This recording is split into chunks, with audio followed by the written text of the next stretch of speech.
Photo और मैं स्तब्ध रह गया। मैं जो 1-2 लोगों को जानता था उनको फ़ोन किया और फ़ोन करके क्लियर किया और बहुत देर तक मैं स्तब्ध रहा। आप लोगों ने देखा होगा कि मैंने बहुत लेट से पोस्ट मैं डाल पाया क्योंकि मेरी हिम्मत ही नहीं हो पा रही थी कि मैं पोस्ट को डालूँ और मैं श्रद्धांजलि उस लड़के के लिए कहूँ जो अलाइवनेस जिसके अंदर थी, जो ज़िंदा दिल था, जो अच्छे बोल, अच्छे गाने लिखता था, जिसके गानों में एक चटक, एक चहक गाना। मेरे लगभग गाने उसने लिखे हैं, इतने अच्छे-अच्छे गाने लिखे हैं, तमाम लोगों के लिए अच्छे-अच्छे गाने लिखे हैं। उसके कोरोना हुआ और अचानक कोरोना के बाद पता लगता है कि उस लड़के की मृत्यु हो गई। मृत्यु के बाद इतनी बड़ी राजनीति, इतनी बड़ी सारी बातें, उसके बाद इस तरह की बातें करना, मेरे समझ में एक चीज़ नहीं आता है कि जिस इंडस्ट्री में हम लोग काम कर रहे हैं, अपने नाम, अपने सम्मान को बनाने के लिए हर व्यक्ति यहाँ पर आए हैं। 2 पैसा कमा के अपनी ज़िंदगी को और सुकून और बड़े तरीके से जीने के लिए यहाँ पर आए हैं कि हमें सुकून भरी ज़िंदगी मिले। ताकि जीवन में कोई कठिनाइयाँ, कोई कष्ट हो, तो हम उससे निपट सकें। आज श्याम का नाम कोई छोटा नहीं रहा है। श्याम देहाती का नाम बहुत बड़ा नाम रहा है। जब श्याम देहाती आए थे तब इतना बड़ा नाम नहीं था श्याम देहाती का। उसने ग्रेजुअली अपने आप को मेहनत किया, अपने नाम को बड़ा किया और नाम बड़ा हुआ श्याम देहाती का। मरने के बाद उसके नाम को छोटा कर देना, ओछा कर देना कि मैं ये मदद कर रहा हूँ, मैं वो मदद कर रहा हूँ। और चटुकारिता की तो हद है कि लोग कह रहे हैं कि फलाने भैया इतना पैसा दे रहे हैं, भैया ये कर रहे हैं, भैया खुद आके रो रहे हैं। झूठ का रोना, आंख में उंगली डाल डाल के आंसू ढूंढ रहे हो और ये कह रहे हो कि मुझे इतना कष्ट है कि आज मेरा अपना सगा भाई होता तो इतना कष्ट शायद ना होता। तब इसका मतलब आप भाइयों का प्रेम जानते ही नहीं है। इसका मतलब आप अपने सगे भाई से भी प्रेम नहीं करते हैं। कौन सा ऐसा भाई होगा जो ये कहेगा कि आज मेरा सगा भाई जगह पर होता तो भी मुझे इतनी तकलीफ नहीं थी जितना उसके लिए हुआ है।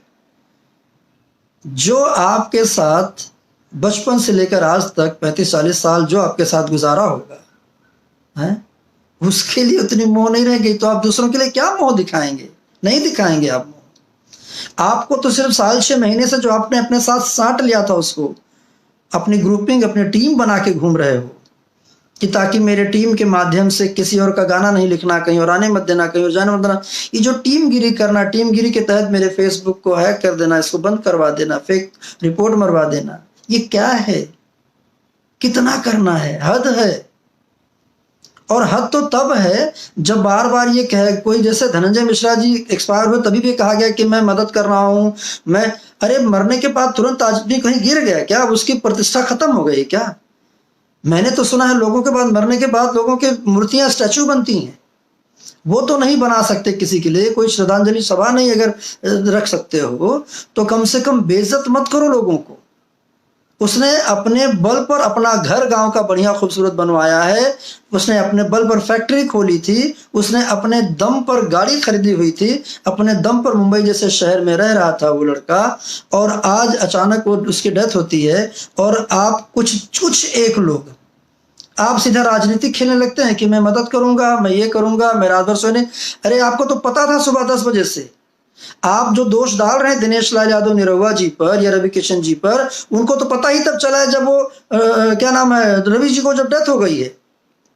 दिनेश जी से मेरी अभी बात हुई थोड़ी देर पहले। दिनेश जी ने मुझे बात बताई कि सर मुझे जब मालूम पड़ा, कवि जी का फोन आया कि श्याम देहाती बहुत सीरियस कंडीशन में है, मैंने तुरंत श्याम देहाती के साथ एक लड़का था उसको फोन किया।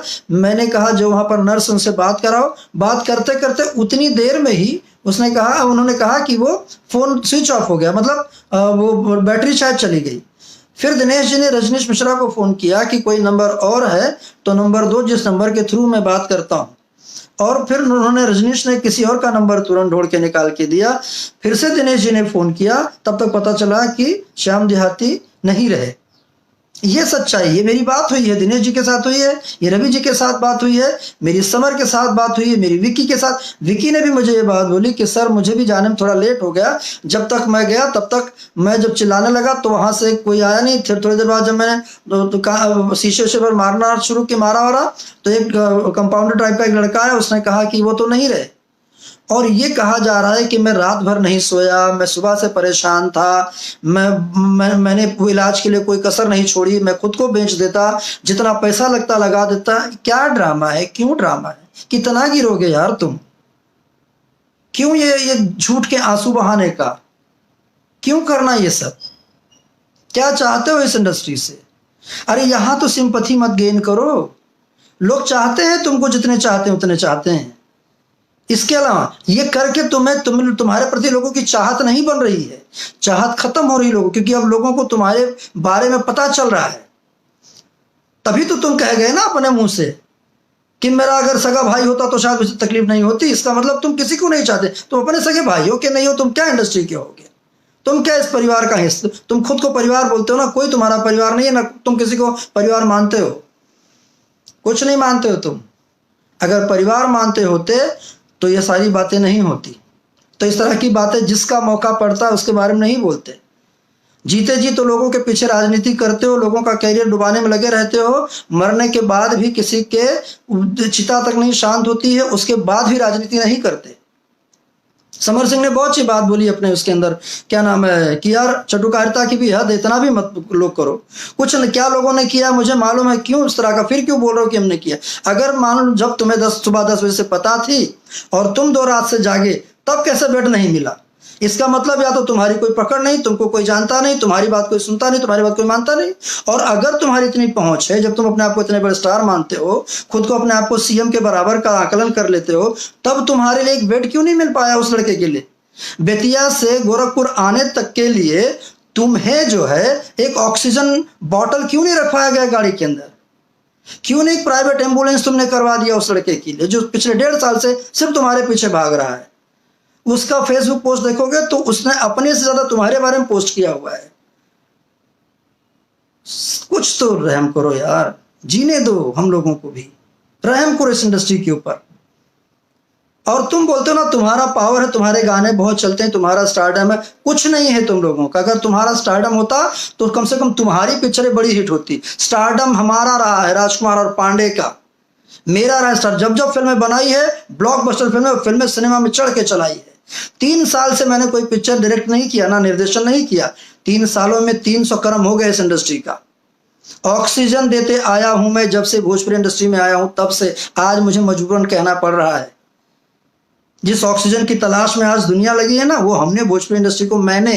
अगर तुमको नहीं विश्वास है, पूछो निशांत उज्ज्वल से, पूछो सरदार बिट्टू को, पूछो प्रवीण को, पूछो जाके डॉक्टर साहब को, तमाम लोग हैं ना, पूछो ना मेरी फिल्मों से क्या क्या कमाई हो। और उनके अलावा पूछिए जाके, एक एक सिनेमा हॉल से पूछो, एक एक एग्जीबिटर से पूछो, एक एक बुकर से पूछो, सिनेमा हॉल से लगे हुए ढाबली पान वालों से पूछो कि क्या राजकुमार पांडे की पिक्चरें चलती रही और कितनी चलती रही।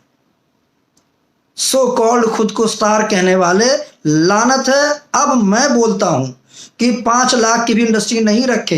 तुमने फैंस में लोगों को बांट दिया, ये मेरे फैन, ये तेरे फैन, फैन में लड़ाइयां करवा दी। मासूम जनता के साथ, उनके भावनाओं के साथ खिलवाड़ कर करके, ये मेरा, ये तेरा, तीन। हाँ, बहुत सही कहा था, बहुत सही कहा था कि 4 मिनट का गाना 3 मिनट का कोई चला लेता है। वो सही में कोई चलाता है, सिर्फ तुम्हारा ही नहीं चलता। नील कमल का देखो, उसका भी 200 मिलियन हो गया। राकेश मिश्रा के भी 300 मिलियन पार कर गया। वो कौन एक लड़का, मुझे नाम ध्यान नहीं रहा, उसका 400 मिलियन गाना पार कर गया। कॉमेडी वीडियो बनाते हैं छोटे छोटे, उसका भी लोगों का 300, 200, एक 50, 30, 10 मिलियन क्रॉस कर जाता है। ये मोबाइल के अंदर क्रॉस करने में मिलियन के व्यू से कोई व्यू होता है? इंडस्ट्री को गर्द में करा के खत्म कर दियो, जिस इंडस्ट्री को 25 साल से सिंचा हुआ है, जिस इंडस्ट्री के लिए तिल तिल हम लोगों ने अपने आप को झेला है।